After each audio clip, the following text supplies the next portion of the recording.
There's a specific kind of silence that has nothing to do with calm. You've probably seen it, maybe you've lived it. Someone gets hurt, really hurt. And instead of yelling, instead of crying, instead of saying anything at all, they just stop.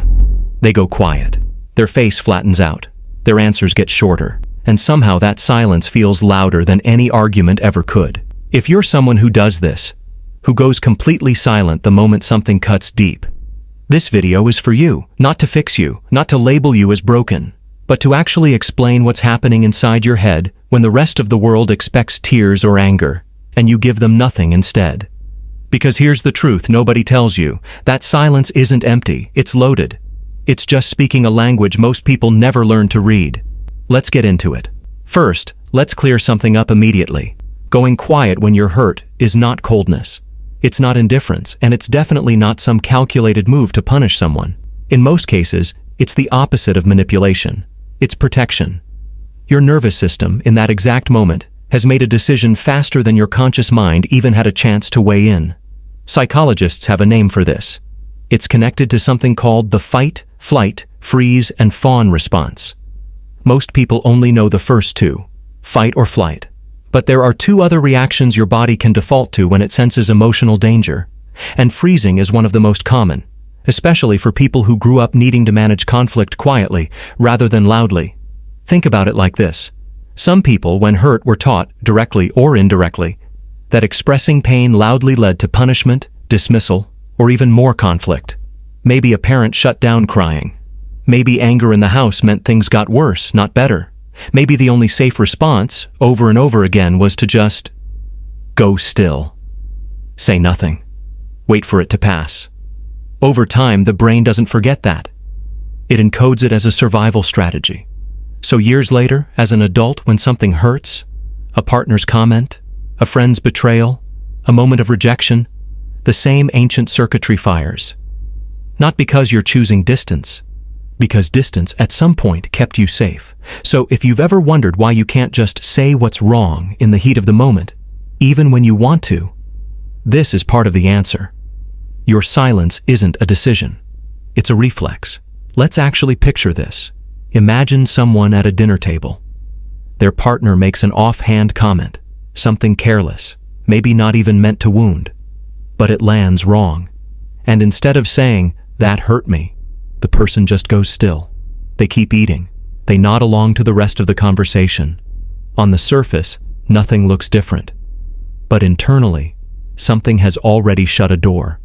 The partner across the table has no idea anything happened at all.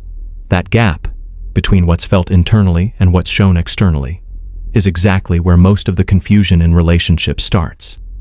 Now let's go a layer deeper, because this is where it gets genuinely interesting. There's a psychological concept called emotional flooding.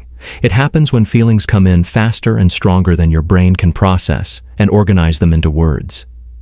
Imagine your emotional system as a narrow pipe, and suddenly an enormous wave of hurt, anger, sadness, and confusion all try to push through it at once. The result isn't articulate sentences. The result is a kind of internal jam. Everything backs up, and what looks like silence on the outside is actually overload on the inside. This is why, in the exact moment you're hurt the most, you often have the least access to words. People mistake this for someone being unaffected. In reality, it's almost the opposite. The person going quiet is often the one feeling the most, not the least. They're just experiencing it in a form that doesn't translate easily into speech. There's a useful way to think about why words specifically disappear in these moments. The parts of your brain responsible for language sit relatively close to your prefrontal cortex, the region in charge of reasoning, planning, and articulate thought. But during intense emotional stress, the brain's alarm system, often associated with the amygdala, can effectively override that region. Some researchers describe this as the thinking brain temporarily losing priority to the feeling brain. It's not that you've forgotten how to talk. It's that, for a short window, your brain has decided survival processing matters more than sentence construction. This is also why people often say the right words hours later, in the shower, or while driving home, long after the moment has passed.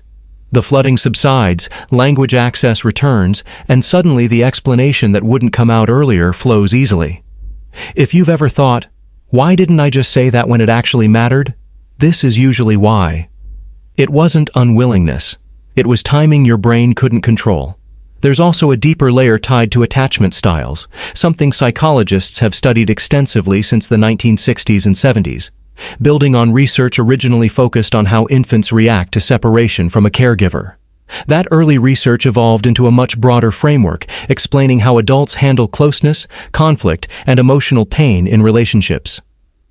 People who lean toward what's called an avoidant attachment style often default to withdrawal when hurt.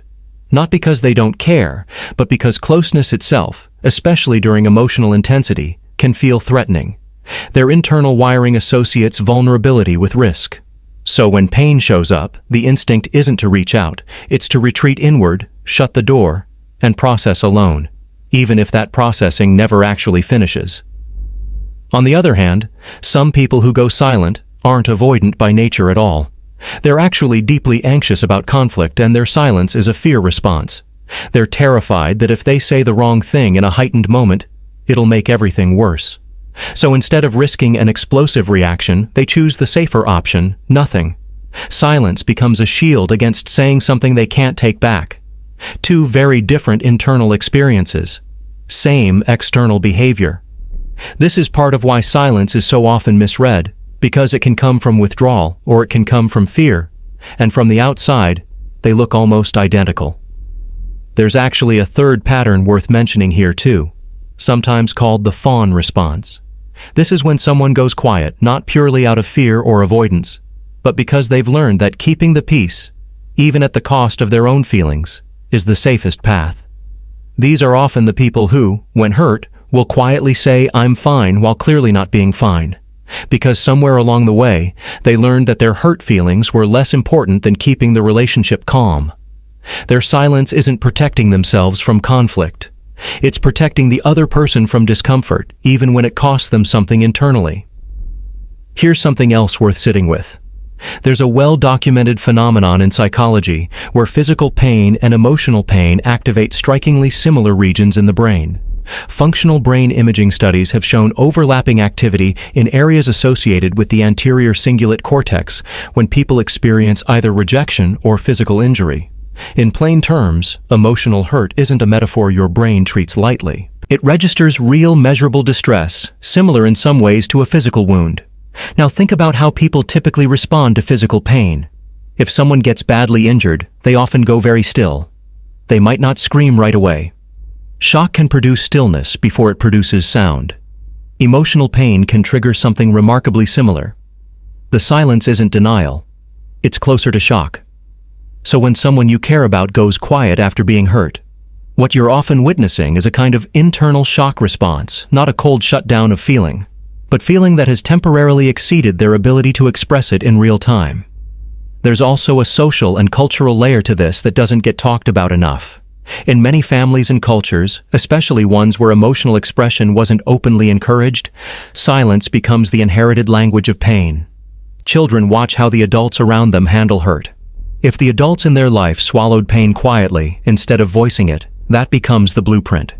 Not because anyone explicitly taught it, but because it's what got modeled, generation after generation, without anyone naming it out loud. This means some people who go quiet when hurt aren't reacting to one moment. They're replaying a pattern that's decades old, passed down without anyone ever sitting them down and explaining it. Picture a household where, growing up, a child watched a parent absorb every hurtful comment without ever responding. No raised voice, no confrontation, just quiet acceptance, meal after meal, year after year. That child doesn't need a lecture on how to handle pain. They absorb the lesson simply by watching. By the time they're an adult, their own silence in painful moments doesn't feel like a choice at all. It feels like the only response that has ever existed.